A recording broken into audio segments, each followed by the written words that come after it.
Hay cosas que no existen que pueden causar temor a la hora de que podamos encontrarnos con ellas. Voy a dar un ejemplo. Muchos de ustedes saben que, o algunos no quizás, que antes de buscar el camino de la predicación, mis estudios eran y mi profesión era relacionada con la mecánica automotriz. Y resulta que hay algunas bromas que son comunes en los talleres de mecánica. Entonces, cuando uno empieza en esos caminos, hay un punto donde tal vez el mecánico más experimentado lo va a mandar a la repostera a buscar cosas que no existen. El problema es que usted a veces no sabe que no existen. En algunos casos le va a decir que vaya y busque arandelas de presión de hule. O le va a decir, vaya y traiga gasolina en polvo. Y el miedo de eso que no existe es cuando usted llega a la repostera y lo solicita y le dicen, el nivel de gota fija no existe, están bromeando con usted. O también está ese temor de algo que no existe, que es cuando usted necesita ir a comprar una cartulina, por ejemplo, para el trabajo del colegio que va a empezar en unas horas, y usted llega a la librería y le dice, me vende una cartulina, por favor, ¿de qué color? Del que sea, satinada o normal, del que sea, y la persona va y busca, y eso no está ahí, no existe, ya se acabaron todos. Qué miedo daba eso en el colegio. O por ejemplo, yo crecí en un lugar cercano al pueblo de Patarrá, y estaba esa historia de que si a cierta hora de la noche usted le daba no sé cuántas vueltas a la iglesia de Patarrá, la iglesia católica, de repente le iba a salir un cura sin cabeza. Y las personas le tenían miedo a eso, pero no existe. Sabemos que eso no existe, son leyendas de pueblo. Pero hay una leyenda que causa más temor. Y es la leyenda del cristiano que no evangeliza. Y el temor que causa esto es que el cristiano que no evangeliza se cree que es cristiano no evangelizando, pero el cristiano que no evangeliza no existe. Y las consecuencias eternas de esto son muy graves. Y da tanto miedo que ese vaya a ser alguno de mis hermanos o yo, que por eso hoy vamos a hablar precisamente, como decía el hermano Jean Paul, acerca de los fundamentos del evangelismo, o el fundamento del evangelismo, y el sermón propiamente se llama ¿Cómo hacer discípulos? Porque es fatal el hecho de que pensemos que los cristianos que no evangelizan puedan existir. Y al igual que la persona que llegó a buscar la cartulina y no la encontró, y al igual que la persona que llegó a buscar la gasolina en polvo que no existe y no la encontró y se dio cuenta que lo bromearon, no queremos que nadie acá en la congregación de la Iglesia de Cristo en San José Sur llegue al juicio pensando que iba a poder acceder a la presencia del Señor siendo un cristiano que no evangeliza. ¿Cómo hacer discípulos? Bueno, esta pregunta surge, por supuesto, acerca del mandamiento del Señor. Cuando nosotros vamos a Mateo capítulo 28, versículo del 18 al 20, nos encontramos a Jesús dando una de sus palabras más icónicas, mencionando uno de los textos más conocidos en la iglesia de Cristo. Y sabemos que en el capítulo 28, versículo 18, Jesús dice, toda autoridad me es dada en el cielo y en la tierra. Y luego continúa en el versículo 19 y dice, por tanto, id a ser discípulos en todas las naciones, bautizándoles en el nombre del Padre, del Hijo y del Espíritu Santo. Luego en el versículo 20 dice, enseñándoles que guarden y hagan todas las cosas que yo os he mandado. Y he aquí, yo estoy con vosotros todos los días hasta el fin del mundo. Si Jesús nos está diciendo, vayan y hagan discípulos a todas las naciones, es una buena pregunta para hacernos cuando estamos analizando el fundamento del evangelismo como un fundamento de la fe. cómo hacer discípulos. Jesús dice, vayan y hagan discípulos. ¿Cómo hacemos discípulos? Bueno, lo primero que debemos de entender con respecto a eso es que podemos hacer discípulos sí y solo si entendemos la autoridad de Jesús. Si nosotros no entendemos la autoridad de Jesús, en ningún momento vamos a empezar a ser discípulos. En el versículo 18 Jesús dice, toda potestad me es dada en el cielo y en la tierra.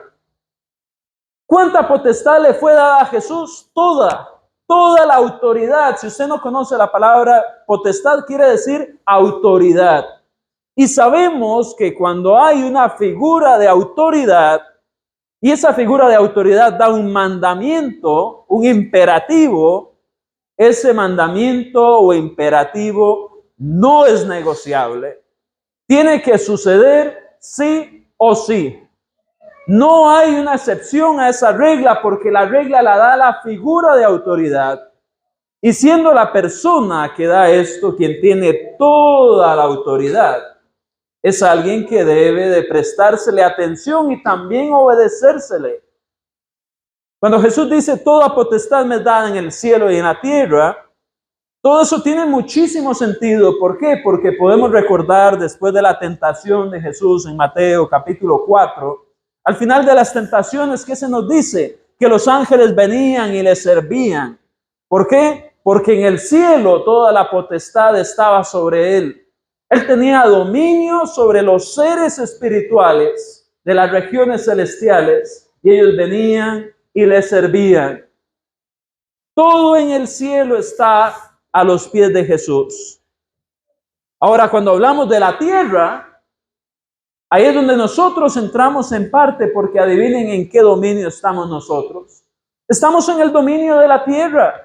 Quiere decir que Él tiene potestad sobre nosotros. Sin embargo, su potestad, su autoridad, en el caso de los seres humanos, tiene mucho que ver con nuestro deseo de someternos a la autoridad de quien la tiene, que es Jesús.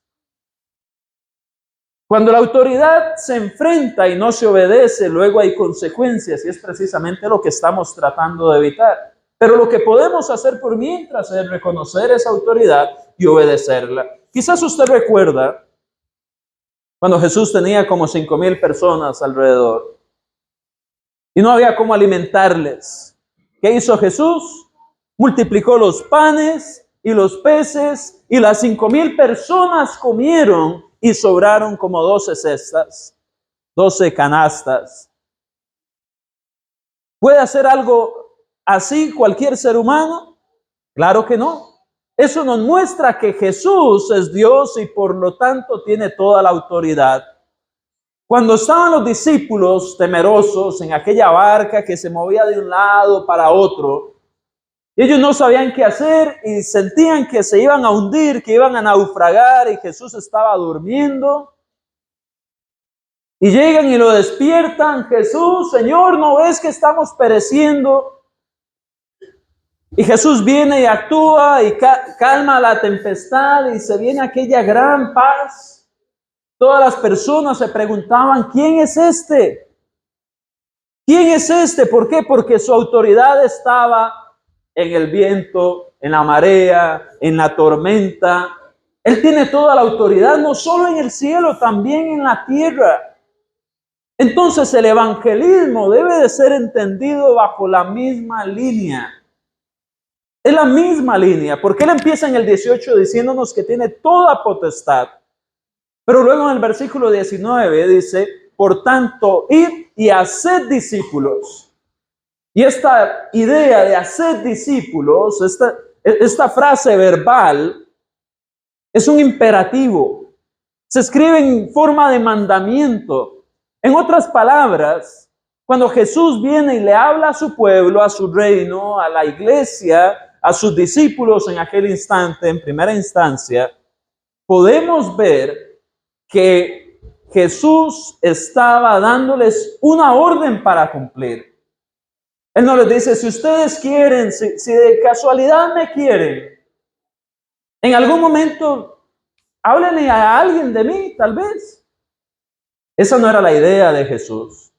Jesús les estaba ordenando a sus discípulos que fueran e hicieran más discípulos, que multiplicaran el conocimiento del Evangelio, que hacía como ellos habían recibido aquella gran gracia de Dios, del perdón de los pecados a través de creer que Jesús es el Hijo de Dios, que Él murió en la cruz para salvarnos de las consecuencias del pecado, que Él fue sepultado, que después de haber sido sepultado, Él resucitó el tercer día y que va a regresar.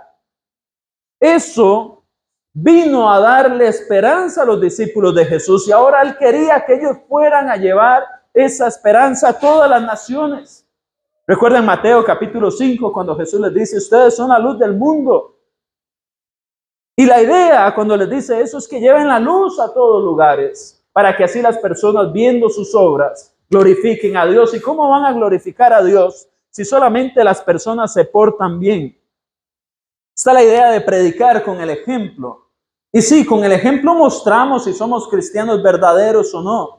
Pero la gente no va a pensar en Dios porque usted hizo la fila sin quejarse. La gente no va a pensar en Dios solo porque usted se dio el asiento a alguien que lo necesitaba. La gente va a pensar en Dios y mientras usted hace eso, usted ve la oportunidad para presentar el Evangelio o a Jesucristo a esa persona. Las dos cosas van de la mano. Y esto es un mandamiento de Jesús. Es un imperativo. ¿Sabe qué es muy interesante? Ahora estamos en una época tecnológica súper avanzada, donde usted agarra su teléfono y le dice, teléfono de Andrés, dígame cómo llegar a la pizzería de Jean Paul. ¡Pip! Ahí sale ya todas las direcciones. Sí, claro. ¿Quiere que le muestre los atajos? Sí, muéstremelos. Y el teléfono obedece. Pues está aquel otro dispositivo que se pone en las casas y usted le dice, voy a cambiarle el nombre porque no quiero hacer publicidad. Alejandra, póngame la canción de Roy Carmona, la última, El Campeón. Sí, claro, con mucho gusto, aquí va. Y esa Alejandra, Alexa es que se llama, ¿verdad? Esa Alexa obedece inmediatamente. Está esperando nada más las instrucciones para obedecer. Así debemos de ser los cristianos. En el momento que se nos da la instrucción, ir y hacer discípulos. Hay que hacerlo. No es opcional. El cristiano que no evangeliza fracasa porque no es cristiano en realidad. Usted recuerda en Juan capítulo 8, versículos 31 y 32, donde Jesús le habla a los judíos que habían creído en Él. Y Jesús les dice, el que permanece en mi palabra, verdaderamente será mi discípulo y conocerá la verdad. Y la verdad os hará libres. ¿Qué tenía que hacer alguien para ser un discípulo verdadero? Permanecer en la palabra. ¿Cómo permanecemos en la palabra? Pues recibiéndola y practicándola, llevándola a cabo. Si nosotros la recibimos y la almacenamos en un compartimiento de nuestra memoria y nos vamos de ahí y seguimos viviendo, no estamos permaneciendo en ella, con ella. La estamos dejando ahí. Tenemos que traerla con nosotros y ponerla en práctica. ¿Por qué? Porque para ser discípulos necesitamos reconocer la autoridad de Jesús. Si nosotros no reconocemos la autoridad de Jesús, no le reconocemos como Rey, no es nuestro Señor.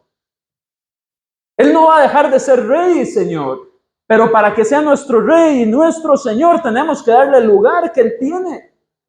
No sé si usted recuerda alguna vez que alguien le haya venido a regañar de niño y uno se volvía y decía, pero usted no es mi papá. ¿Por qué? Porque al papá en nuestra mente sí le íbamos a obedecer lo que fuera que nos dijera. Y poniendo esa sumisión reconocíamos la autoridad del papá. Bueno, muchas veces cuando se hace el evangelismo y no participamos, le estamos diciendo a Jesús, Usted no es mi rey, usted no es mi señor. Yo puedo hacer con la tarde lo que yo quiera, es mi tiempo. Hay que tener mucho cuidado con eso. Recuerda a Jesús diciendo, no todo el que me dice Señor, Señor, no todos van a poder entrar en el reino. ¿Por qué? Porque no es de decirle Señor, es de actuar como que Él es nuestro Señor, reconocerlo.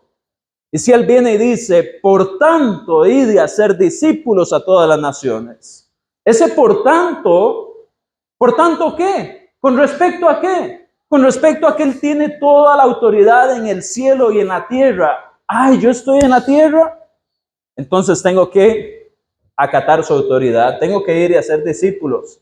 Ese por tanto va unido a esa autoridad que Él ya manifestó en el versículo 18. Entonces en el 19, estoy en la tierra yo, Él tiene autoridad sobre mí, tengo que hacer eso.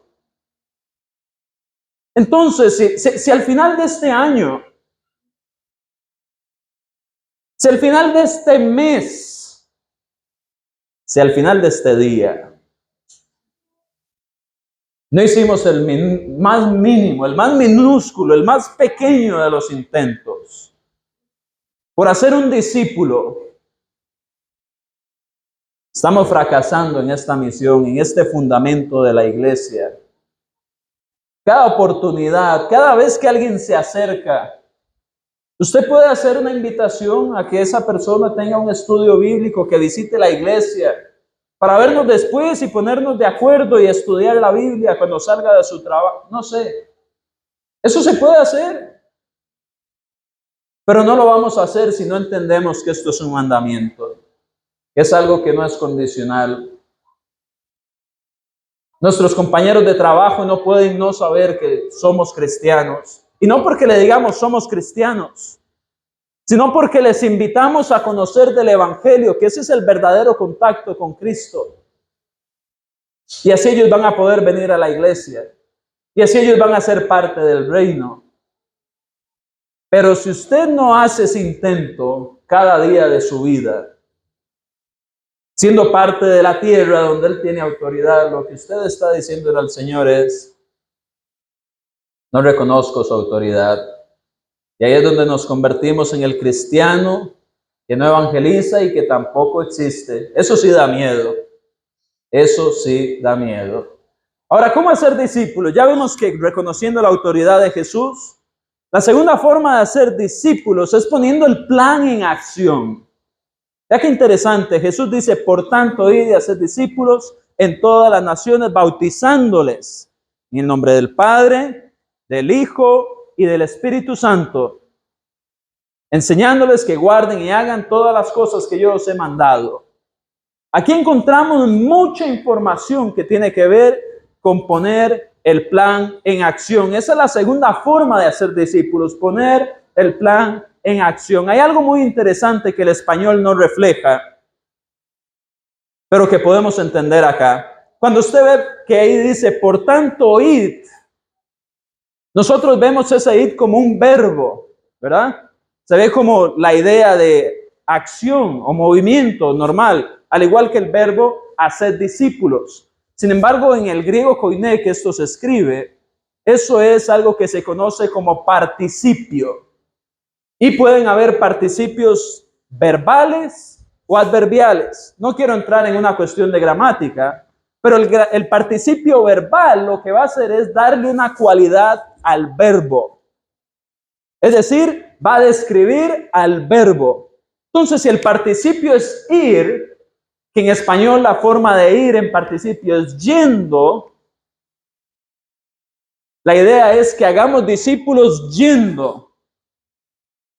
Mientras vamos, es que hacemos discípulos. ¿Cómo es que hacemos los discípulos? Mientras vamos, yendo, en el camino. La idea de Jesús es que pongamos esto en acción mientras van avanzando los días, los momentos, las acciones. Mientras vamos de camino, hay que hacer discípulos, porque el yendo o de camino es lo que está describiendo, está calificando el verbo. El verbo principal es hacer discípulos. ¿Cómo? Mientras vamos yendo.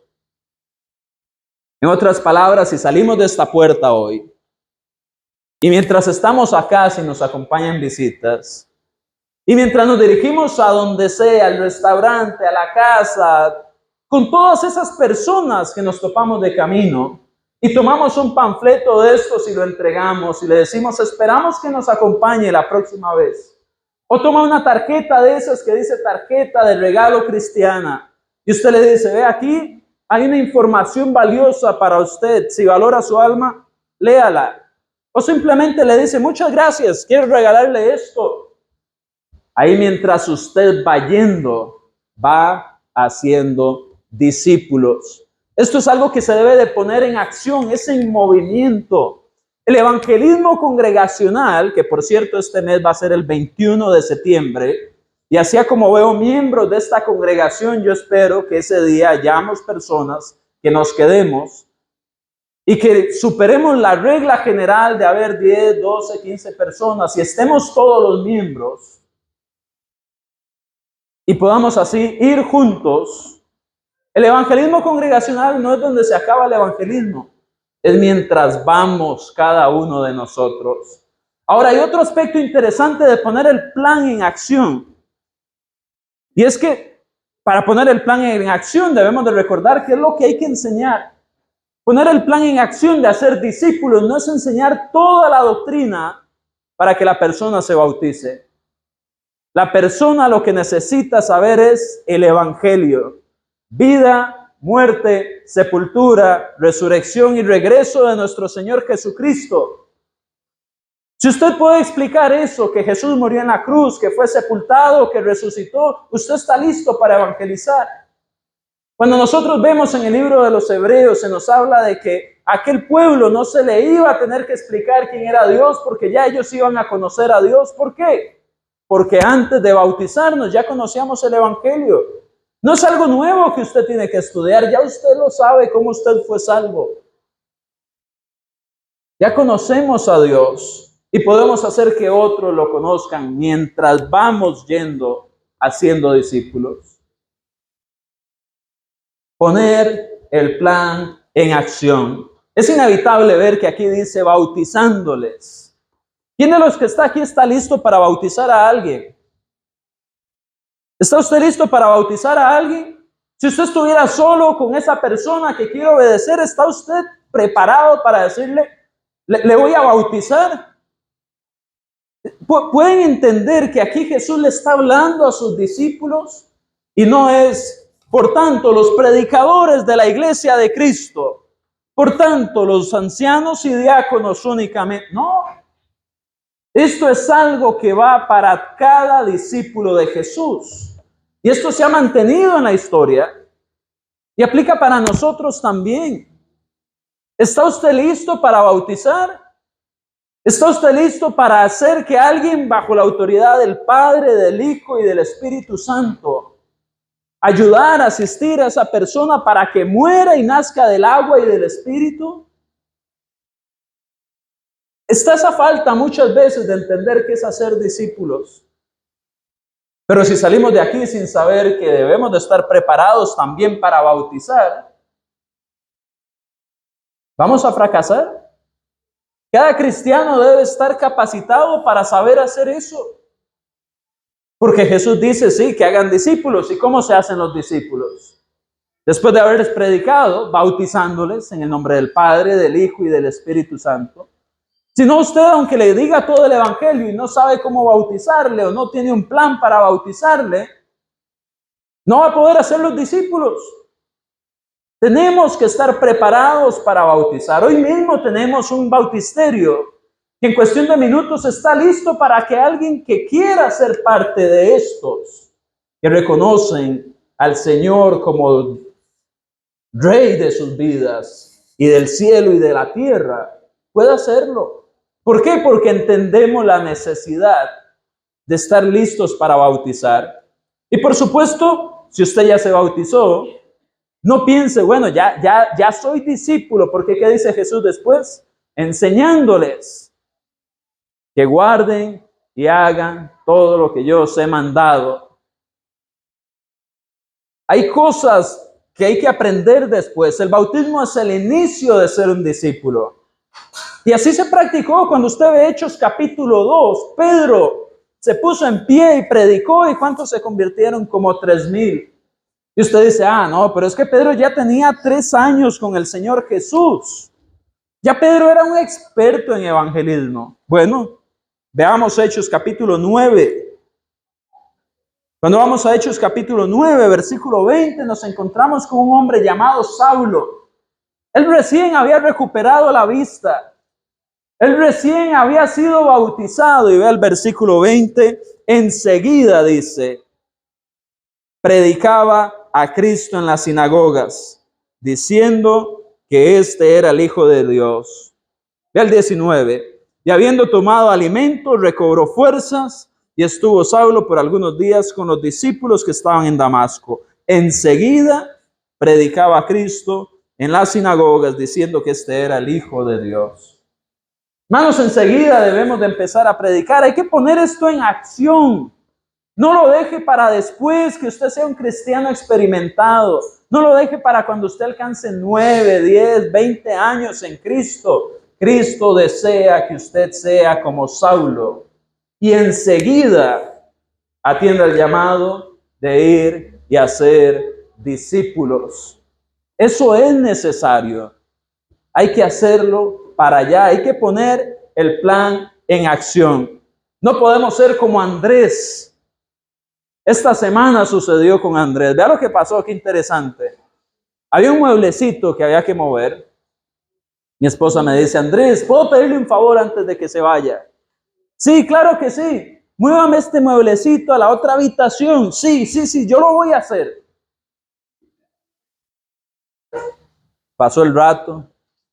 Fui, creo que tuve un estudio bíblico o algo así.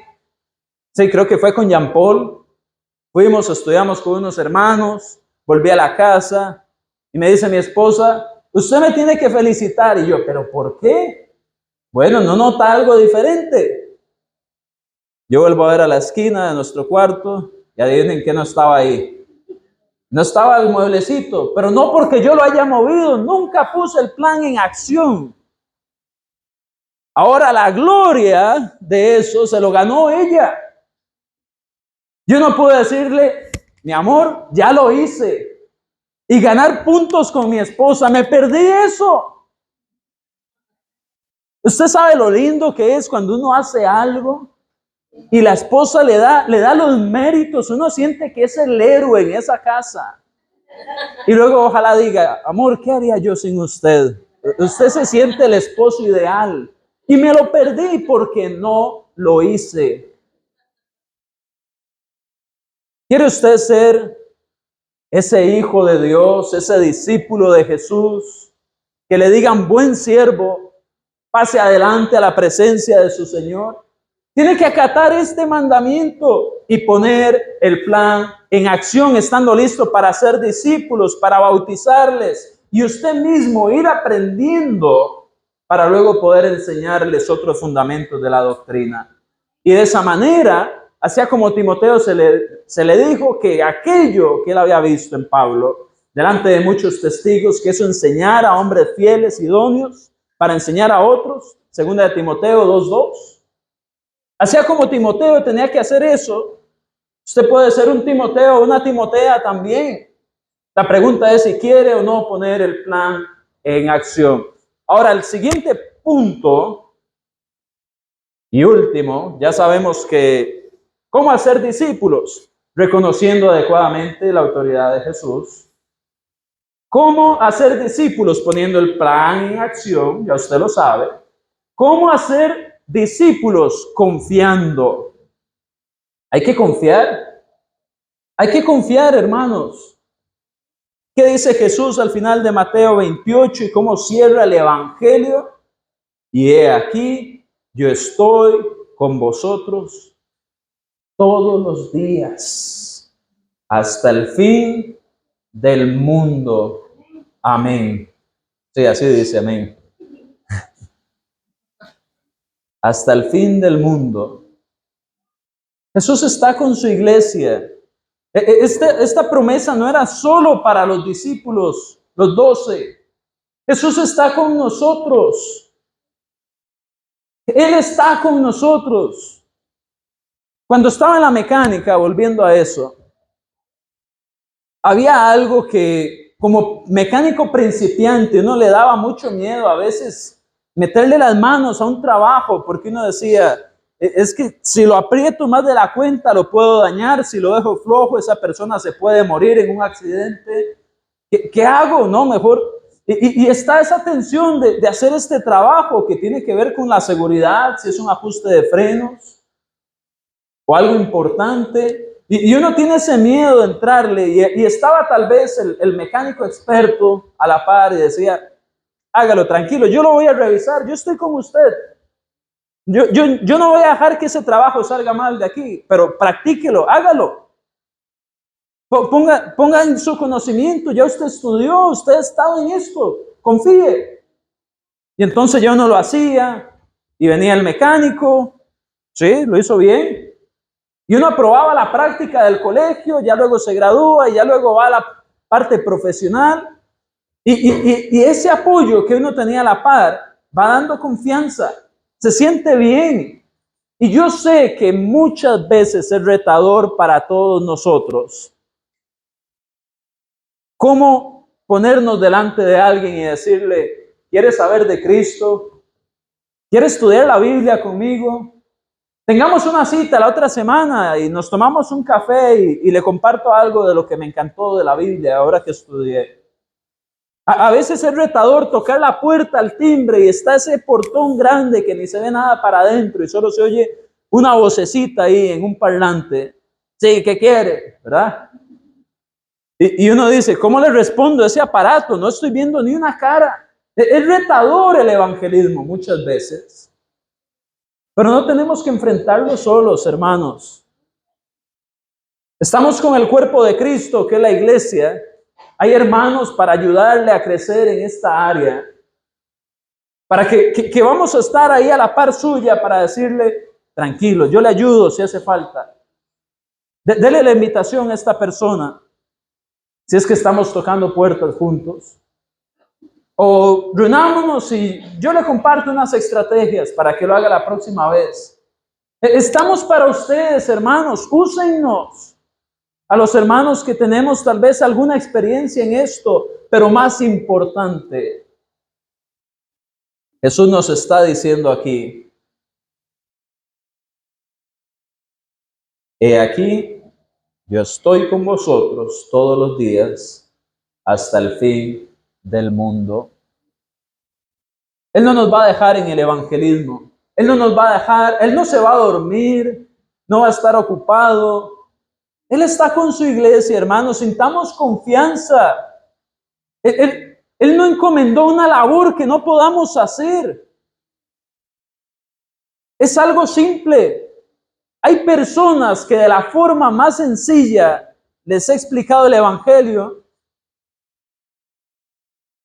y yo vuelvo a ver y ya están diciendo, bueno, ¿qué tengo que hacer para bautizarme? Yo no quiero pasarme el día hoy. Yo quiero ser salvo hoy, no me quiero perder esa oportunidad. Y uno se queda asombrado y uno dice, pero yo nada más dije que Jesús murió, fue sepultado, resucitó, que va a volver y que eso fue para el perdón de los pecados y ya está obedeciendo. ¿Cómo? Bueno, es que es simple, el poder está en el evangelio. Que no me avergüenzo del evangelio, dijo Pablo, porque es poder de Dios, ¿para qué? Para salvación a todo aquel que cree, al judío primeramente y también al griego. Cuando nosotros vamos a la carta a los Corintios, vemos cómo Pablo dice, yo sembré, Apolo regó, pero ¿quién da el crecimiento? El crecimiento lo da Dios. No se trata de qué tan impresionantes podamos ser, no se trata de cuánto usted crea que está haciendo. Se trata de que Dios está con nosotros. Se trata de que Jesús está con su iglesia hasta el fin del mundo. Pero eso sí, cuando venga ese fin del mundo, qué bonito haber confiado en Jesús y haber hecho, no solo haber confiado, haber puesto en acción, porque entendimos la autoridad que Él tenía. Esa es la cadena. Entender la autoridad, poner en acción, confiando en Jesús. Y cuando Él venga, Él va a reconocer que confiamos en Él, que pusimos el plan en acción porque entendimos su autoridad. Hay algo muy interesante. Recuerdo, había una ferretería que nunca tenían nada de lo que se ocupaba. Y esa es otra de las cosas que daba miedo llegar y que no existían, pero se pedían. Andrés, vaya, traiga, no sé, unas gasas plásticas a la ferretería. Llegaba uno, no tengo. Ok, volvía, no tenían. 2 días después, Andrés, vaya, traiga unas tuercas, 10. Eso sí existía, pero en la ferretería no existía. No tengo. Bueno, por ahí alguna vez vienen y me dicen, bueno, dígale a él que si no tiene un candado para que cierre esa ferretería también. Usted sabe que no tuvieran ese candado también. Posiblemente no lo tenían. Pero qué miedo tener que cerrar un negocio porque no tienen lo que debe de tener. Ya ha pasado. Hay negocios que fracasan porque no tienen lo que tienen que tener, no tienen lo que están ofreciendo y tienen que cerrar. Hermanos, qué miedo que nos llenemos de cristianos que no evangelizan y que un día alguien nos diga, y no tienen un candado para que cierren ese local. No tienen un candado para que ya cierren esa Biblia y dejen de fingir que son cristianos. Eso sí da pavor.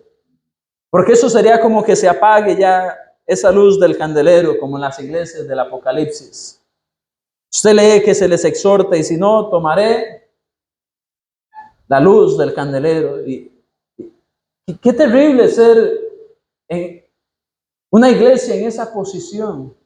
Por eso, hermanos, en esta mañana quiero animarles a que entendiendo los fundamentos del evangelismo, en lugar de que se nos diga por qué nos cierran, nuestro reto sea cómo abrimos más este lugar para que quepan más personas. Desde ya piensa en el contacto que usted va a invitar hoy a la congregación. Desde ya piensa en cuál va a ser su próxima visita para que la acompañe en el próximo servicio de adoración o miércoles de estudio bíblico. Desde ya piense cómo va a poner este plan en acción porque Jesús sigue teniendo toda autoridad en el cielo y en la tierra y sigue acompañándonos. ¿Cómo vamos a responder ante eso? Por tanto, la invitación en esta mañana está dirigida a todos los cristianos fieles que están haciendo el evangelismo. Les invito a que sigan firmes, sigan adelante, sigan quedándose, sigan participando, sigan invitando personas. Ustedes son ese cristiano verdadero del cual Jesús está esperando.